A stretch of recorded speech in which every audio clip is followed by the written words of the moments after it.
If you've been following me, you know that I have not posted a video in a hot minute, but we're trying to hop back on the Yap,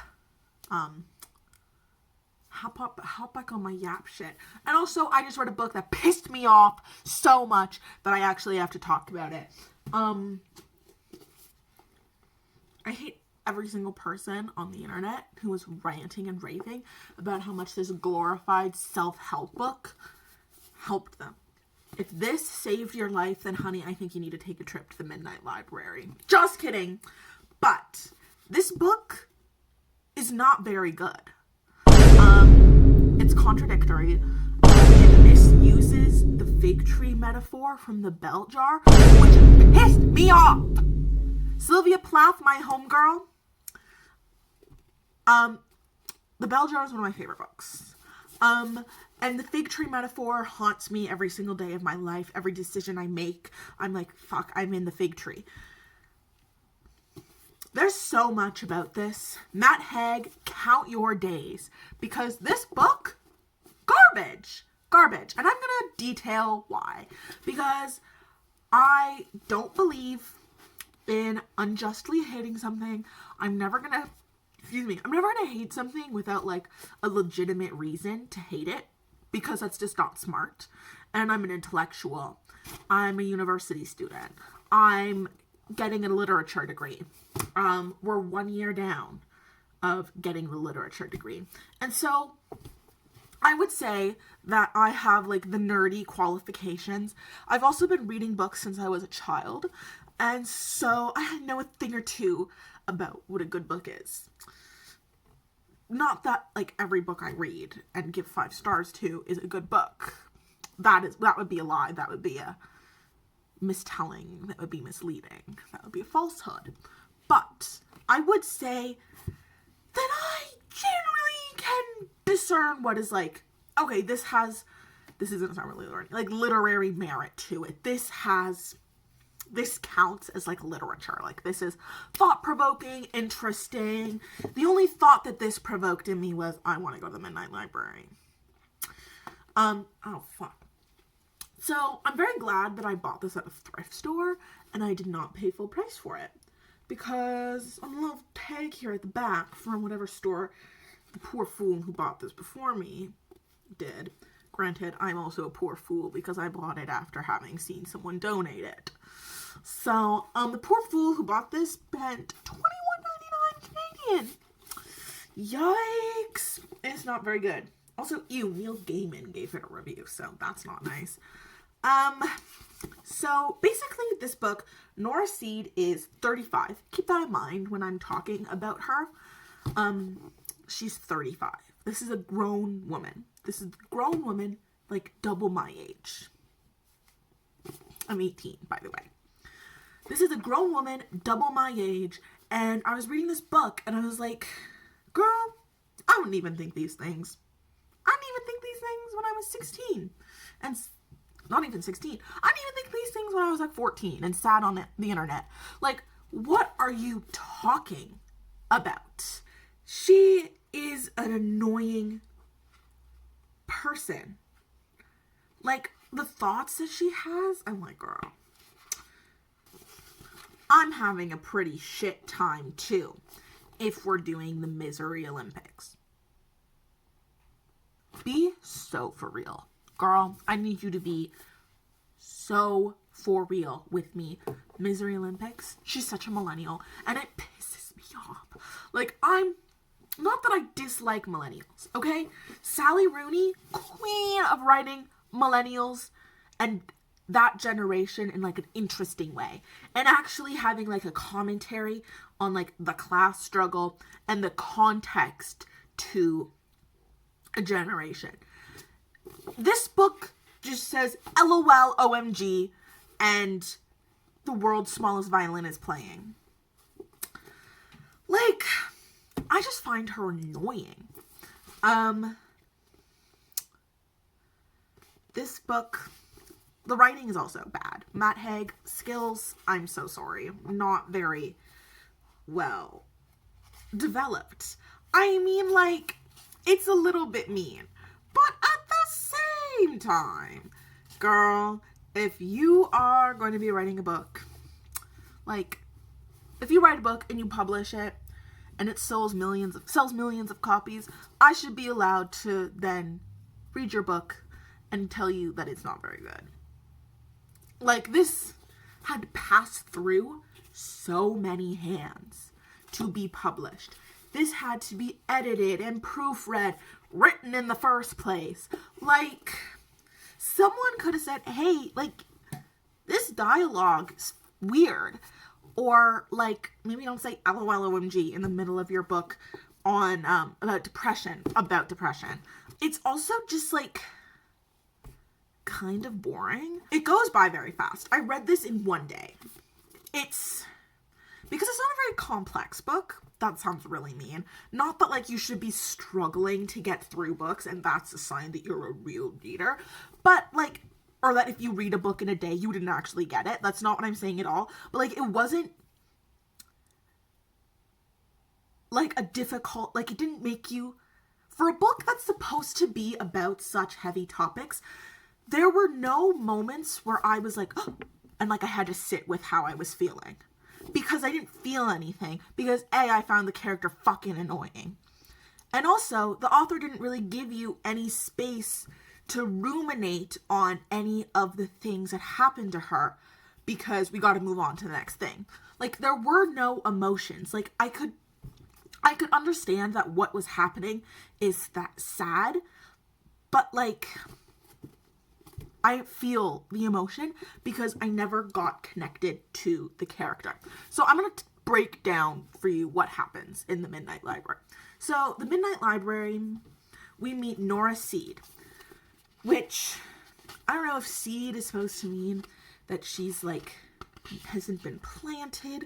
Like, if the last name was supposed to mean anything. That she's just, like, waiting to bloom.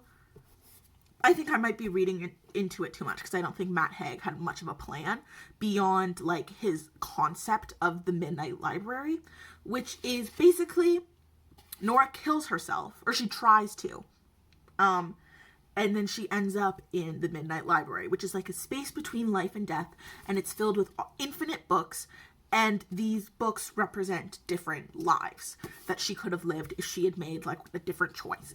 Like, I don't know, she decided to get oat milk instead of almond milk in her coffee, and then she's, like, shitting her pants out and meets a girl in the bathroom. Like, that's, like, that could be one of the lives, and then that was her best friend, and they, yeah, like, you see where I'm going? Like, it's, if you made, like, one different decision, boom, a different life. And it's, like, it's infinite possibilities.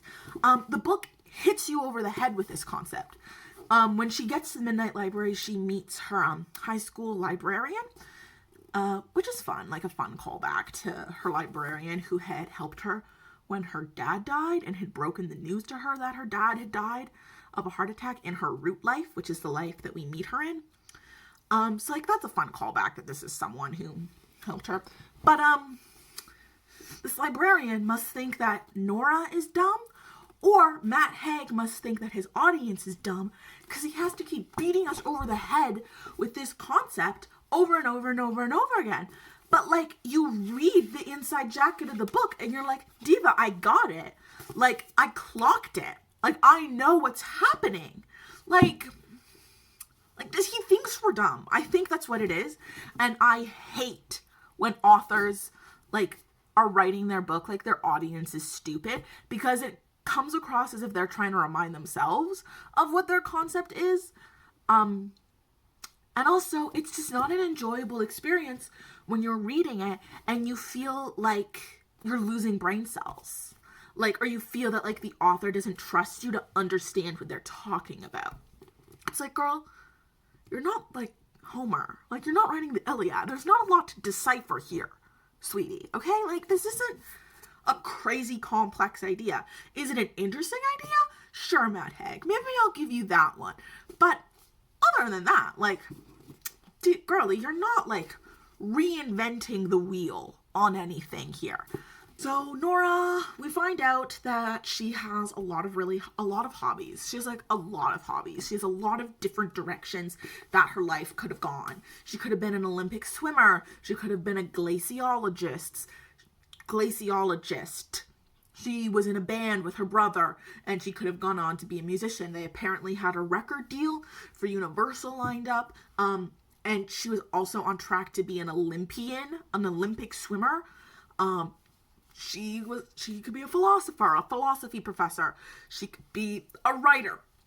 So what we learned, she has a lot of different paths in her life that she could have gone down, but didn't. And this is the thing that really pissed me off about the book, because the reason why all these lives exist and why her life is the way it is, because of the choices that she made.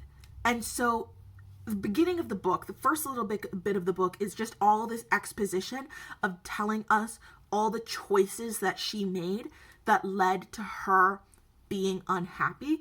But then when we get to the Midnight Library, it's like, whoop, she didn't make those choices. And this was just like terrible stuff that happened. But it's like, then she's totally recharacterized, instead of someone who like just kind of regrets some of the decisions that she made because her life is kind of shit now, to someone who can't make decisions and is full of indecision. Like, she's talking about her cat Volts, who she named after the philosopher Voltaire. And she's like, I named him Voltaire, Volts for short. I can't even finalize a name for my cat. And it makes her seem like she can't make decisions. And that also comes down to misusing the bell jar quote, the fig tree metaphor from the bell jar, because what that really comes down to is indecision, and how indecision has implicated, how indecision can implicate you, and how you can just sit and watch these things rot and disappear from you because you can't make a decision. But that's not Nora's issue. The things didn't like disappear, or like these things weren't taken from her or didn't fade away from her or slip away from her because she didn't make a decision. She made the decision to not go after these things. She made the decision to not pursue swimming, to drop out of the band because she was having panic attacks, to not marry this guy, Dan. And then all the decisions in her life are like reframed so that she didn't make the decision. And instead now she's an indecisive and she can't choose which life to live in. Which it's like, it felt like they were taking away her agency. She made the choices that led up to her life being what it was, and then she's completely reframed and recharacterized as being someone who can't make a decision. Which, I don't know, it read as like a little misogynistic to me. Also, like, the first life that she chose was like, maybe I should have just married that man, which like is a real regret to have. Like, she left him like 2 days before they were supposed to get married because she felt like her life was spiraling out of control because her mom had just died, and this wedding was kind of like a thing that was coming at her that she couldn't get away from. And so she's like, okay, called off the engagement 2 days before the wedding, but you know what? Girls supporting girls. I'm like, go Nora. If you don't want to be with this man, don't be with this man. I am fully team leave him. But then it's like, that's the first regret that you had. Like, it's established that like she doesn't speak to her brother, that she doesn't talk to her best friend. And I'm like, why are we chasing a man?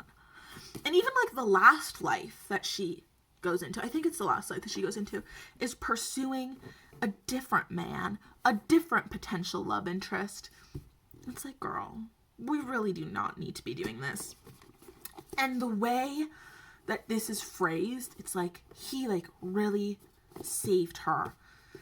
And like being in this life really like gave her a new perspective on her own, and this marriage and being with this really good guy. Like, this is a really good guy. The book does this repeatedly and hammers home the point that these guys, well, maybe not Dan, but this other guy, Dylan, that she is with in one of the other lives, and this guy, Ash, who she, like, ends up marrying and having a kid with in one of the other lives, they're like, these are really good guys. These guys are really good. And it's like, okay, I get it. You could just show me him being a good husband, but I guess we can just have Nora's inner monologue saying, he's a really good guy. Okay, queen, heard. really, we needed to go and spend like forever with this man to realize that we can't run away from our problems and realize like all this stuff. Like, girl, what are we talking about? Another qualm I have with this book is like the concept of like being able to go and enter these different lives if you had made different choices is cool, but the way he decided to make it executed. So what happens is she just gets plopped into these lives, but she doesn't have the memories of the version of her that had lived them. And so for the life where she gets plopped in with Ash, it's like she doesn't remember meeting him, getting married. Like, she doesn't remember their romance. They have a daughter. She like can't remember like anything about her daughter. And I'm like, this is weird. Like, this isn't like showing her the experience of living these different lives. This is her comedically, kind of. Like, maybe he was trying to be funny. I don't know. But like, it wasn't funny. This is just her being plopped in the middle of these lives and kind of forced to figure out what's going on. This isn't like a second shot at life. This is like a really fucked up improv troupe. Like, what is going on? So my overall rating of this book, I feel like its final points can be boiled down to that meme where it's like, don't kill yourself, you're so sexy. Ew. Child. Anyway, so it's like, don't kill yourself because every other possible life you could have lived would be shitty. So you should just keep living this one because it's not that shitty. I guess. Like, I don't know what his goal was because this doesn't feel particularly inspirational. It's like, you only have this one life that's like really you and that's really good for you. Like, you're on the right path. You've made all the right choices, which then like we're back at the beginning of the book where she made all her choices. And then like the middle was like, oh, she's so indecisive.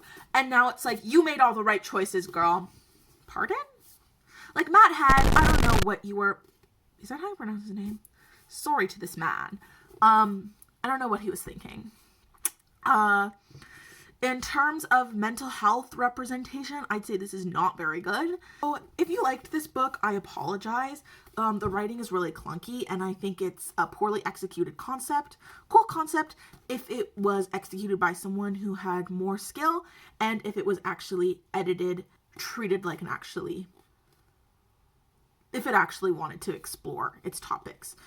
But I don't think it wanted to. But yeah, thank you guys so much for watching. I actually have a bunch of more booky videos planned.